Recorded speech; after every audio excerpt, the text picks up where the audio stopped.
Good morning and welcome to Hope, Faith, and Joy Daily Devotion. Sorry, having some technical difficulties today that are crazy. So we're going to try this again, hopefully. Today we're looking at Exodus 27 of Exodus. So we're kind of going back to continuing on the building and creating of the temple, not the temple, the tabernacle. Very different things. So the tabernacle. And it begins with the altar today, the altar of burnt offerings. And we can see it's quite different than the original, because the original was just supposed to be wood and dirt, and now all of a sudden it is a bronze covered box, so to speak. It says here that it'll have rings on the sides that poles go through it. It'll have four horns on it. It'll have a grate on it, and it's all going to be bronze colored. And so we see that that's kind of what's been done.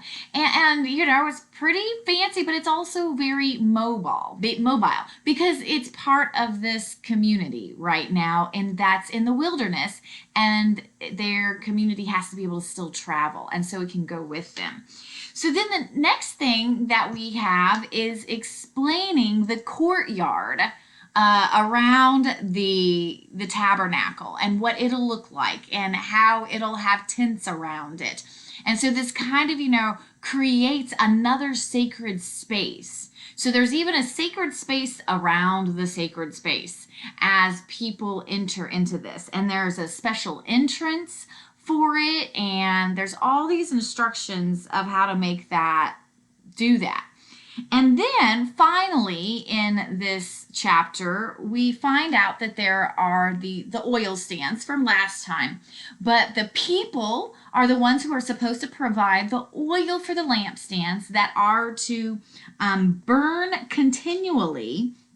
And we find out that Aaron and his sons will tend the lamp from evening to morning in the Lord's presence. It will be a permanent regulation for them to do this for generations. So for the first time, we see how now people are starting to get roles and responsibilities of what they are to oversee in the temple. And it's this kind of neat thing of recognizing that, there are those who are going to do the lampstand. There's someone who's in charge of the offerings. There's someone in charge of keeping the grounds clean. And we see that in our own churches, that everybody can make it holy, from the bulletin person to the person singing in the band, from the person who's vacuuming on the weekend to the pastor preaching on Sunday. Everybody's role helps make this holy space be functional. I also think it's interesting that within this, it also shows us that the dustbins and all the little accessories and utensils are also supposed to be bronze covered. Now, this can lead us to think that maybe they're getting to be a little too extravagant, but that's not exactly what's going on. I mean, yes, it can definitely lead that way. But what it's supposed to show is that the items that you're using in your house, when you use them in the presence of God, it sets them apart. They're doing something special that they don't normally do. So by being bronze, it just sets them apart as being part of the holy. So that ordinary everyday utensils become sacred. But I think that's also what we see about us as humans. We live our secular lives, but when we enter into this space, we too have a moment of being holy and participating in the holy.